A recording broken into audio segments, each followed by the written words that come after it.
नमस्कार दोस्तों, मेरा नाम है रंजित कुमार झारिया और आप देख रहे हैं RKJ सिविल पाठशाला यूट्यूब चैनल। अपने इस चैनल पर मैं आप सभी का बहुत बहुत स्वागत करता हूं। आज हम एक बहुत ही महत्वपूर्ण मुद्दे के ऊपर चर्चा करने वाले हैं, जो कि एक देश एक चुनाव, वन नेशन वन इलेक्शन के ऊपर आधारित है। हमारी देश की केंद्र सरकार ये चाहती है कि चुनाव में जो बार बार होने वाला खर्चा है, बार बार जो हमारा टाइम खराब होता है, उसको हम रोकें कैसे करके। इसके लिए सरकार सोच रही है कि हम एक काम करते हैं, लोकसभा और संसद का चुनाव और विधानसभा का चुनाव हम एक साथ कराएंगे। मतलब मुख्यमंत्री का चुनाव और प्रधानमंत्री का चुनाव एक साथ हम कराने वाले हैं। ऐसी कुछ प्लानिंग लेकर के आई है केंद्र सरकार। आइडिया तो बहुत अच्छा है एक प्रकार से, यदि हम ये देखें कि बार बार आपको वोट डालने नहीं जाना है, आपका टाइम खराब नहीं होगा, सरकारें ज़्यादा से ज़्यादा फोकस कर पाएंगी अपने काम के ऊपर। वहीं यहाँ पर नुकसान इस बात का होने वाला है, कहीं पर कोई सरकार गिर गई। एग्जाम्पल के तौर पर हम देखते हैं महाराष्ट्र में क्या हुआ था, मध्य प्रदेश में क्या हुआ था। ऐसी घटनाएं यदि कहीं पर घटित होती हैं तो उस टाइम में क्या होता है कि तुरंत जो है चुनाव कराने की हमें ज़रूरत पड़ सकती है। अब कहीं कहीं पर ऐसा भी हो सकता है कि किसी की सरकार गिर जाए, उस टाइम में सरकार क्या करेगी, उसको तो चुनाव कराना ही पड़ेगा। और यदि वो ऐसा नहीं करती है तो फिर उसको वहाँ पर राष्ट्रपति शासन लगाना पड़ेगा और कुल मिलाकर के ये केंद्र सरकार के लिए फ़ायदेमंद हो जाएगा। जहाँ पर कांग्रेस की सत्ता थी वो तो चले गई, वहाँ पर बीजेपी का राज हो गया इनडायरेक्ट तरीके से राष्ट्रपति शासन के माध्यम से। ये चीज़ यहाँ पर नुकसानदेह हो सकती है। अब रही बात खर्चा की कि भाई अलग अलग टाइम में जो चुनाव होते हैं उसमें ज़्यादा खर्चा आ जाता है। यदि आप एक साथ में भी चुनाव कराते हैं तो उसमें भी आपको ज़्यादा खर्चा आना ही है। आपकी जो मशीनें हैं उनके ऊपर लोड पड़ना ही है, ये बात तो तय है। जबकि मशीन की भी कैपेसिटी रहती है, आप जिस मशीन में वोट डालने जाते हैं उसकी भी कुछ कैपेसिटी है। या तो सरकार को फिर मशीन ख़राब हो जाएगी तो दूसरी बदलने पड़ेंगे। कुल मिलाकर के एक साथ में चुनाव कराना एक बहुत बड़ी शादी करने के जैसा है, बहुत ज़्यादा तामझाम करने के जैसा है। जितना बड़ा आपका प्रोग्राम रहेगा उतना ही ज़्यादा आपको परेशानी जाएगी, उतना ही ज़्यादा आपको पैसा खर्चा करना पड़ेगा। तो जो वन नेशन वन इलेक्शन की बात हम कर रहे हैं, ये आज की बात नहीं है, ये 1967 तक चलते आ रहा है। लेकिन बाद में हम देखते हैं कभी केंद्र सरकार गिर गई, कभी राज्यसभा कभी विधानसभा में सरकार गिर गई। ऐसी कंडीशन में फिर से इलेक्शन चुनाव कराने की ज़रूरत पड़ गई थी। इसी के चलते चलते ये जो चीज़ है ना उतनी ज़्यादा सक्सेस नहीं हो पाई थी। और दूसरे नंबर की बात ये रहती है कि कैसे करके फ्री एंड फेयर तरीके से आप इलेक्शन करवा पाएंगे। तो वो तभी संभव है जब आप कोई भी चीज़ छोटे पैमाने पर करें। बड़े पैमाने पर यदि आपको कोई भी चीज़ करना है तो आपको बहुत ज़्यादा व्यवस्था करने की ज़रूरत पड़ जाएगी। तो अभी हाल फिलहाल में देखा जाए, मोदी गवर्नमेंट ने एक कमेटी का निर्माण किया है। इसमें रहेंगे फॉर्मर प्रेसिडेंट रामनाथ कोविंद। अब जो राष्ट्रपति रह चुका है उसको आप इसका अध्यक्ष बना रहे हैं, किस हिसाब से बनाया जा रहा है, यहाँ पर ये बात थोड़ी सोचने योग्य है। यदि अध्यक्ष बनाना ही था तो उस व्यक्ति को बनाना था जो थोड़ा नॉलेज रखता हो इलेक्शन से रिलेटेड। इस कमेटी के अध्यक्ष रहेंगे फॉर्मर प्रेसिडेंट रामनाथ कोविंद। ये बताएंगे कि वन नेशन वन इलेक्शन को एक्सेप्ट किया जा सकता है कि नहीं किया जा सकता है। गवर्नमेंट ने क्या काम करी है, एक स्पेशल सेशन बुलाई है पार्लियामेंट का 18 से लेकर के 22 सितंबर तक का। फिर भी यदि देखा जाए, government is yet to officially unveil the agenda of special session of the parliament. Special session आखिर बुला क्यों रही है, अभी इसका एजेंडा उतना ज़्यादा क्लियर नहीं हो पाया है। वन नेशन वन इलेक्शन वाला जो सिस्टम है, कुल मिलाकर के लोकसभा इलेक्शन जो होने वाला है, प्रधानमंत्री का जो चुनाव होने वाला है अगले साल, अगले साल के लोकसभा चुनाव में बीजेपी पार्टी को इसका फायदा मिल सकता है, क्योंकि और भी कौन कौन सी जो स्टेट असेंबली है उसमें यदि उनकी सरकार बन रही है तो जाहिर सी बात है कि इसका फायदा बीजेपी सरकार को मिलना है। कुल मिलाकर के और राज्यों का भी सपोर्ट उसको मिल जाएगा। देखिए, तो वन नेशन और वन इलेक्शन वाली जो बात है ना, ये कोई नई नहीं है। 1967 तक ये जो है प्रैक्टिस में रही थी। रामनाथ कोविंद की अध्यक्षता में जो कमेटी बनाई गई है वो इन्वेस्टिगेट करेगी प्रैक्टिकल तौर पर कितना ये सही है, क्या ये मैकेनिज़्म काम कर पाएगा कि हम लोकसभा और स्टेट असेंबली का इलेक्शन एक साथ में करवा पाएंगे, as was the practice until 1967 तक हम देखते हैं कि लोकसभा और विधानसभा दोनों को चुनाव एक साथ में हुआ करता था। लेकिन यहाँ पर ध्यान देने वाली बात यह है, लोकल बॉडीज़ को इसमें शामिल नहीं किया गया है।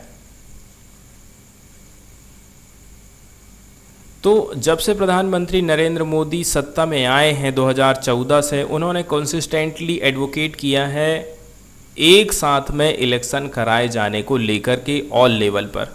इसमें उन्होंने इंक्लूड किया था लोकल बॉडीज़ को भी। उन्होंने ये कहा था ये जो फाइनेंशियल बर्डन है ना, कंटिन्यूस इलेक्शन के चलते चलते बहुत ज़्यादा बढ़ जाता है, एंड इसका जो निगेटिव इम्पैक्ट है वो डेवलपमेंट के ऊपर पड़ता है। लेकिन यहाँ पर एक बात विचार करने वाली ये है कि आप फ्री एंड फेयर तरीके से इलेक्शन करवाने की बजाय आप क्या काम कर रहे हैं, इकट्ठा इलेक्शन करा रहे हैं। और इकट्ठा इलेक्शन करने से क्या होगा ना, करप्शन भी ज़्यादा होगा। जब कोई भी चीज़ बड़े पैमाने पर करी जा रही है तो जाहिर सी बात है। लेकिन देखा जाए वन नेशन वन इलेक्शन इतने आसानी से लागू नहीं होने वाला है। कहीं पर भी आप यदि चुनाव से संबंधित सुधार करना चाहते हैं तो लोकसभा और राज्यसभा में इसके ऊपर वोटिंग होगी। इसके साथ साथ में राज्यों की जो विधानसभाएं हैं, इसको यदि 50% रेटिफाई कर देते हैं, सत्यापित कर देते हैं, तो इसका मतलब ये है अब चुनाव में संशोधन हो सकता है। जो चीज़ आप लाना चाहते हैं उसमें संशोधन हो सकता है। इसके पक्ष में कुछ फैक्ट प्रस्तुत करे जाते हैं कि ये जो चुनाव होता है वो काफ़ी एक्सपेंसिव चुनाव रहा है। Polling is expensive with the 2019 general election estimated to be the most expensive election ever conducted. 2019 में जो चुनाव कंडक्ट हुआ था वो अभी तक का सबसे ज़्यादा एक्सपेंसिव चुनाव माना गया है। वहीं यदि हम सेंटर फॉर मीडिया स्टडी की बात करें, इलेक्शन कमीशन ने कहा था 2019 का लोकसभा चुनाव एक्सपेंडिचर जो है लगभग 10,000 करोड़ रुपया इसमें खर्चा हो गए थे। नॉन इलेक्शन एस्टिमेशन भी कुछ बताता है कि लगभग 60,000 करोड़ रुपया लग गया होगा। इसमें स्पेंडिंग है बाई पार्टीज एंड कैंडिडेट, सबको यदि हम जोड़ दें तो। ठीक इसी प्रकार से यदि हम एक साथ में पोल्स कंडक्ट कराते हैं तो इससे टाइम बचेगा, पैसा बचेगा, और गवर्नमेंट को 5 साल का स्टेबल टाइम पीरियड मिल जाएगा और वो फोकस कर लेंगी गवर्नेंस के ऊपर। ठीक है, उनका ये ध्यान नहीं रहेगा कि हमें चुनाव जीतना है। इसके पहले भी चुनाव हुआ करते थे, जैसे 1951 से 52, 1957, 62 एंड 1967।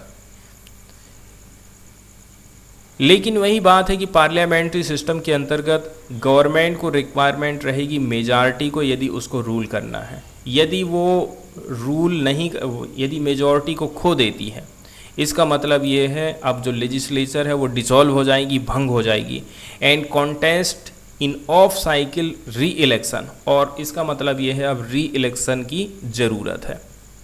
और आपको री इलेक्शन तो कराना नहीं है तो क्या काम करेगी केंद्र सरकार? कहेगी हम यहाँ पर राष्ट्रपति शासन लगा रहे हैं। एक बात यहाँ पर और बताई जाती है, देखिए अब जैसे कहीं पर सरकार गिरती है, इसके बाद सरकार गिरने के पहले नो कॉन्फिडेंस मोशन लाया जाता है सरकार के खिलाफ में। अब यहाँ पर यदि अपोजिशन पार्टी के पास में पर्याप्त मात्रा में वोट नहीं है, पर्याप्त मात्रा में यदि वोट नहीं है तो क्या हो जाएगा कि कंटिन्यू जो सरकार चल रही थी वो सरकार राज करते ही रहेगी। इसके बाद यदि हम विपक्ष में बात करें, ठीक है, कि हमें ये स्कीम नहीं चाहिए क्योंकि ये काफ़ी कॉस्टली पड़ जा रही है। वहीं यदि हम इलेक्ट्रिक वोटिंग मशीन के कॉस्ट की बात करें तो वो 4,500 करोड़ का रहेगा यदि हम एक साथ में पोल कंडक्ट कराना चाहते हैं। तो जो cost of EVMs would have been cost 4,500 crore if simultaneous polls were held in 2019 according to the law commission. यदि आपने 2019 में ये चुनाव कराए होते तो आपको इतना खर्चा बैठ जाता। इलेक्ट्रिक वोटिंग मशीन का टाइम पीरियड रहता है 15 साल का। इसका मतलब ये हो गया है कि under a system of simultaneously polls, यदि हम चाह रहे हैं कि एक साथ में ही चुनाव होंगे तो electric voting machine would only be used 3 time before needing a replacement. यदि एक मशीन सरकार ने खरीदी है तो उसमें आप 3 बार ही वोटिंग कर सकते हैं। 3 बार के बाद वो कोई काम की नहीं रह जाती, उसको चेंज करना पड़ जाता है। तो जाहिर सी बात है इसमें भी खर्चा आने वाला है।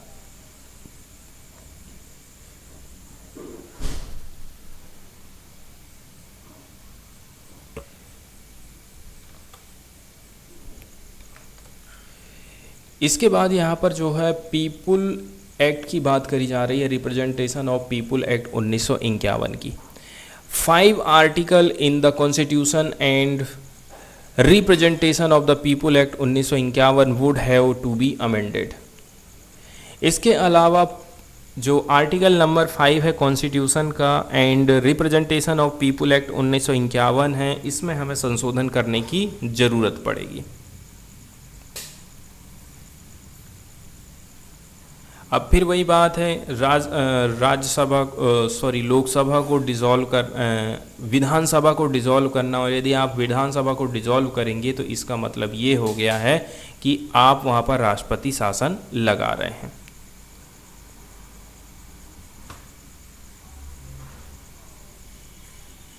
इसके पहले सपोर्ट किया गया था लॉ कमीशन की तरफ से, ठीक है। 30 अगस्त 2018 की बात है, इसने सपोर्ट किया था इस प्रपोज़ल को कि जो है हमें सिमुलेटेनियसली इलेक्शन कराने चाहिए, एक साथ में इलेक्शन हमें कराना चाहिए। It even recommended changes to the constitution and electoral law so as to enable holding simultaneous election. इसने ये कहा था कि हमें संविधान संशोधन करने की ज़रूरत है ताकि हम जो है इलेक्टोरल कानून ऐसा ला सकें जिसके माध्यम से हम एक साथ में चुनाव कराएंगे। करेंटली क्या होता है, स्टेट की जो असेंबली है, राज्यों की जो विधानसभा के चुनाव है वो अलग कंडक्ट होते हैं, लोकसभा के जो चुनाव होते हैं वो सेपरेट तरीके से होते हैं। मतलब ये हो गया कि जहाँ कहीं पर भी 5 साल पूरे होने वाले हैं वहाँ पर फिर से चुनाव कराए जाएंगे। जहाँ कहीं भी 5 साल की टर्म पूरी हो गई है वहाँ चुनाव आपको देखने को मिलेगा। जैसे कि अभी मध्य प्रदेश में चुनाव होने वाले हैं, छत्तीसगढ़ में चुनाव होने वाले हैं, राजस्थान में चुनाव होने वाले हैं, क्योंकि इनका जो 5 साल का टर्म है ना वो अब ख़त्म होने वाला है। यही चीज़ जो है राज्य की विधानसभा, स्टेट लेजिस्लेचर और केंद्र सरकार में लोकसभा के ऊपर काम करता है। इनको एक साथ में कभी भी नहीं कराया जाता है। एग्जाम्पल के तौर पर Rajasthan faced election in late 2018, जबकि तमिलनाडु में इलेक्शन हुआ था 2021 में। लेकिन ये जो वन नेशन और वन इलेक्शन की हम बात कर रहे हैं, यहाँ पर कहा जा रहा है स्टेट की असेंबली में चुनाव और लोकसभा में चुनाव एक साथ होने वाला है। इसका मतलब ये है जो इंडियन इलेक्शन साइकिल है उसमें हमें रीस्ट्रक्चर करने की ज़रूरत है। इसके बैकग्राउंड के बारे में यदि हम बात करें तो जो एक साथ में इलेक्शन होते हैं, सिमुलेटेनियस जो इलेक्शन होते हैं 1967 तक ये नॉर्मल बात हुआ करता था। लेकिन लेजिस्लेटिव असेंबली 1968 में डिज़ोल्व हो गई, 1969 में हो गई एंड लोकसभा दिसंबर 1970 में डिज़ोल्व हो गई, भंग हो गई, मेजोरिटी उन्होंने खो दिया। Election to state assembly and parliament have seen held separately. और इसके बाद फिर सरकार का दिमाग खराब हुआ, बोल दिया कि नहीं अब हम जो है अलग अलग ही चुनाव कराने वाले हैं, इकट्ठे हम इस प्रकार से चुनाव नहीं कराएंगे। इसके अलावा इसका जो आइडिया रहा था, ये आइडिया हमको देखने को मिलेगा annual report of election commission 1983 में। लॉ कमीशन की जो रिपोर्ट थी उसने भी इस बात को रेफर किया था 1999 में। हाल फिलहाल में आप देखेंगे आवाज़ उठती है 2014 के लोकसभा पोल्स में, बीजेपी के मैनिफेस्टो में हमको देखने को मिल जाएगी। इसके बाद 2016 में फिर से आवाज़ उठाई गई। नीति आयोग ने प्रिपेयर किया था एक वर्किंग पेपर इस सब्जेक्ट के ऊपर जनवरी 2017 में। यहाँ पर 5 कॉन्स्टिट्यूशनल रिकमेंडेशन की रिक्वायरमेंट रहेगी। इसमें कहा गया था, ये बात कही गई थी, लॉ कमीशन ने अप्रैल 2018 में एक पेपर जारी किया था। इसने ये कहा था कि कम से भी कम जो है 5 कॉन्स्टिट्यूशनल रिकमेंडेशन की हमें ज़रूरत है यदि हम इसको ग्राउंड के तौर पर उतारना चाहते हैं। तो इसको हम एक साथ कैसे करके कंडक्ट करा सकते हैं। तो एग्जाम्पल के तौर पर यदि हम बात करें, एक प्रपोज़ल ऐसा आ रहा है कि देखिए इसको हम फेज़ वाइज कंडक्ट कराने की कोशिश करेंगे। वहीं यदि हम 12 स्टेट असेंबली को ले लें, इसके साथ साथ में एक यूनियन टेरिटरी को हम सिंक्रोनाइज़ कर दिए हैं। बाकी के जो स्टेट हैं, ठीक है, अभी वो मिडल वाले टाइम पीरियड में चल रहे हैं, तो उनको हम अलग से कराएंगे। ये जो 12 स्टेट हैं, इनके नाम यहाँ पर बताए गए हैं: Andhra Pradesh, Arunachal Pradesh, Orissa, Sikkim, Telangana, Haryana, Jharkhand, Maharashtra, Chhattisgarh, Madhya Pradesh, Mizoram, Rajasthan. NCT of Delhi also faces poll in 2019, इसने भी 2019 में पोल हुआ था। अब कहीं कहीं ऐसा है कि टाइम पीरियड 6 महीने के बाद इनका भी ख़त्म हो जाएगा, तो हम इनको भी शामिल कर लेते हैं। तो इसके लिए जो है हमें कॉन्स्टिट्यूशंस में कुछ कुछ अमेंडमेंट करने की ज़रूरत पड़ेगी।